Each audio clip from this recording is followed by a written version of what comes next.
Come join the Geek Drums Nation. What's up, guys? Let's talk about Superman and Lois episode 10 of season 3. Excuse me, I forgot that for a second.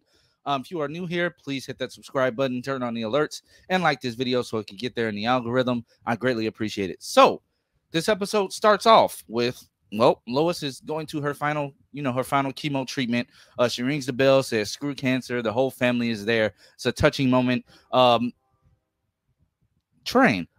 So then we cut to she wants to go talk to Pia. Clark says that, basically go handle that yourself. I'll spend some time with the boys. That does not go as planned because the boys eventually do blow him off to go to a senior kegger. Now, at the same time, Sarah is there with Junior. Jordan inserts himself in the conversation awkwardly. You have to remember that he does have social anxiety, but at the same time, you're thinking like, bro, who just jumps into a conversation like that? Like, you're jealous. I get it. It leads to a whole thing between them. I told you, I don't really do the kid drama. Jonathan is with Candace. She asks about the whole firehouse thing. He tells her, he doesn't really want to talk about that. They leave that alone. So the police show up, break up the party. Sarah, Junior says, drive with your lights off so they won't see us running away, yada, yada, yada. She turns it back on, almost hits a deer. The car flips. Jordan saves them. And for some reason, Jordan stays there while they're looking around, and he gets spotted again. I thought that was really dumb. Like, Jordan, why are you standing there? Of course she knows you're the one that saved her. Either you or your dad, and you are the closest. So, of course, she's going to know it was you. You're going to get yourself caught. Now, this whole episode, the one thing that I did not like is that they were gaslighting Kyle. They were gaslighting the hell out of Kyle Cushing this entire episode. And it just led to a funny confrontation at the end of this episode between him and Clark, which we will get to shortly. Trust me, this is going to be a quick review because when I first tried to record this, it wouldn't upload, so I had to trash it and start all over, and now I barely have a voice. So, it is what it is, right? So, anyway, with Lana, she is meeting with the governor, and the governor is played by Christine Willis or Wiles or Willies. I don't know how to pronounce her last name, but you know her as Granny Goodness from Smallville. Now, we do see some shadiness thrown in there when Kyle has to bring Sarah to the coffee house where they're meeting. Chrissy jumps in to defend, but the governor, people gonna throw shade where they want to throw shade. They gonna talk their stuff. That's how life is. I did not like that. I really think that Lana's doing the best she can as this whole mayor thing and being a newly single mother. It's not easy, and I really think she's doing a good job. But that scene was what it was. Now, after that scene, we do lead into more gaslighting, which leads Kyle to go confront Jonathan. Not Jordan. He goes to confront Jonathan. But, Clark is trying to stop him. He even stops him with the 2 fingers. Here's the commotion going on at the DOD, which makes it even worse. He has to fly off. So now Kyle knows the secret. We have to wait to see how he's going to react to all this. If he's going to be weird. I read a synopsis that says he's acting different towards Jonathan. But we have to wait and see.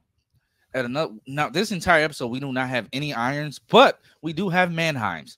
Mateo is going to see his mother today. They're going to let him visit. And Bruno gifts him with some cufflinks. Now, when I seen these cufflinks, I know it was something more to them. The cufflinks have a cure in it for her cancer to help her break out and rejuvenate her powers. That does work. She does get injected with it when he shows up. But before all of that, they're talking, Pia and Lois are talking. Lois is trying to get the truth out of Pia, basically confronts her about the whole Lex Luthor framing and all that good stuff. And Pia says something along the lines of, I've never feared a man more than I have Lex Luthor. I can't wait to see Michael Cudlitz's portrayal of this Lex Luthor because he seems like he's going to be a major threat, bigger than any other Lex we have seen in live action. So I'm really excited. He should be there in episode 12, the penultimate episode. That's cool, I guess. We knew he wasn't going to be a season-long big bad.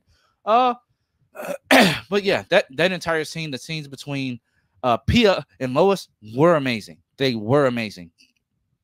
We also see Jordan run back to talk to his dad about what happened and was like, basically like, did anybody see you? Okay, it's good you helped him, but he smells the beer. That causes him to flip out on Jordan. Jordan storms off like the little kid that he is. And then when Jonathan comes home, he flips out on Jonathan, but Jonathan's like, why? The only thing I drink is water. And he basically told them, like, you can't expect us to want to save time for you and you don't save time for us. I get it from both sides. That's a father-son thing. That's a parent thing. Me being a parent, I get it. And in the future, when my kids get older, I'm going to try to, not try. I'm going to make more time for them. I know it's harder with him being a whole superhero or whatever. But It's a real world thing. Jobs and other obligations, they sometimes do get in the way. So I completely get it. But guys, I'm sorry I had to rush through this. I really do not have much of a voice. Guys, I give this episode a solid 8 out of 10. Pia is back with her family. Kyle knows the secret. Sarah got charged with the DUI. And the governor, well, the governor is a dick. How will this all play out? Also, Pia tore through the DOD like it wasn't anything. I hope Lois's ears are okay. But like I said, please like, share, subscribe to my channel if you're new here. I'm at 803. Let's get to that 1,000 mark, and I will catch you all next time.